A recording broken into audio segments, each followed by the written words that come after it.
California ইতিহাসের ভয়াবহতম দাবানলের ক্ষয়ক্ষতি কাটিয়ে বিশ্ব ক্রীড়া আসরের অন্যতম তিনটি বড় আয়োজনের প্রস্তুতি নিতে আত্মবিশ্বাসী লস অ্যাঞ্জেলেস কর্তৃপক্ষ। প্রেসিডেন্ট ডোনাল্ড ট্রাম্পও এরই মধ্যে সংস্কার কাজসহ সব ধরনের সহায়তা দেওয়ার প্রতিশ্রুতি দিয়েছেন। লস অ্যাঞ্জেলেস কর্তৃপক্ষের দাবি, সময়ের মধ্যেই সংস্কার কাজ শেষ করে আগামী বছরের বিশ্বকাপ ফুটবল, তার পরের বছরের সুপার বোল এবং 2028 সালের অলিম্পিক আয়োজনের প্রস্তুতি শেষ করা সম্ভব হবে। ক্যালিফোর্নিয়ার লস অ্যাঞ্জেলেস ইতিহাসের অন্যতম ভয়াবহ দাবানলে পুড়েছে। ভয়াবহ দাবানলে ছাই হয়ে গেছে শহরের বেশিরভাগ স্থাপনা। এই ক্ষয়ক্ষতি কাটিয়ে স্বাভাবিক অবস্থায় ফিরতে লস অ্যাঞ্জেলেস কর্তৃপক্ষের অনেক সময় লাগবে বলে এই ধারণা করা হচ্ছে। অথচ পরপর 3 বছর বিশ্বের অন্যতম বড় 3টি ক্রীড়া আসরের আয়োজকও এই লস অ্যাঞ্জেলেস। এর মধ্যে 2026 বিশ্বকাপ ফুটবলের বেশ কয়েকটি ম্যাচ, 2027 সালের সুপার বোল এবং 2028 সালে অলিম্পিকের আয়োজক শহর লস অ্যাঞ্জেলেস।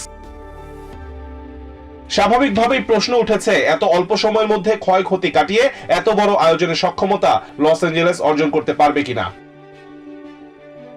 দাবানলের ধ্বংসস্তূপ থেকে ঘুরে দাঁড়িয়ে অবশ্য আয়োজন সফলভাবে করার ব্যাপারে আত্মবিশ্বাসী লস অ্যাঞ্জেলেস কর্তৃপক্ষ। সাবেক এলএ সিটি কাউন্সিল প্রেসিডেন্ট পল ক্রেকোরায়নের নেতৃত্বে লস অ্যাঞ্জেলেসে এই ধরনের বড় ইভেন্টগুলো অনুষ্ঠিত হয়। পল ক্রেকোরায়ন বলছেন, ক্ষয়ক্ষতির পরিমাণ অপূরণীয় হলেও আয়োজনের ক্ষেত্রে তারা পিছপা হবেন না এবং সময়ের মধ্যেই সব প্রস্তুতি শেষ করা সম্ভব হবে। লস অ্যাঞ্জেলেস পরিদর্শনে গিয়ে অলিম্পিক আয়োজনের ব্যাপারে এলএ কর্তৃপক্ষকে সব ধরনের ফেডারেল সহায়তা দেয়া হবে বলে প্রতিশ্রুতি দিয়েছেন প্রেসিডেন্ট ডোনাল্ড ট্রাম্প। প্রেসিডেন্ট ট্রাম্পের এই সমর্থনের প্রতি কৃতজ্ঞতা জানিয়ে আয়োজনের প্রস্তুতি সফল করার প্রত্যয় জানিয়েছেন এলএ অলিম্পিক্সের চেয়ার। যদিও অলিম্পিক গেমসের 80টির বেশি ভেন্যুর কোনোটি দাবানলের কারণে এখনো সরাসরি ক্ষতিগ্রস্ত হয়নি, তবে বিশেষজ্ঞরা বলছেন দাবানলের বিপর্যয়ের মধ্যে লস অ্যাঞ্জেলেস কর্তৃপক্ষকে অলিম্পিক গেমসের প্রস্তুতি ও আয়োজন নিয়ে বড় ধরনের চ্যালেঞ্জের মুখোমুখি হতে হবে।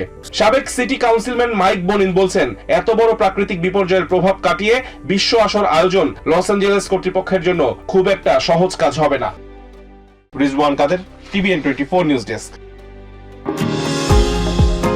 নিউ ইয়র্ক থেকে সম্প্রচারিত টিভিএন 24 টেলিভিশন বিশ্বজুড়ে বাঙালির কণ্ঠস্বর।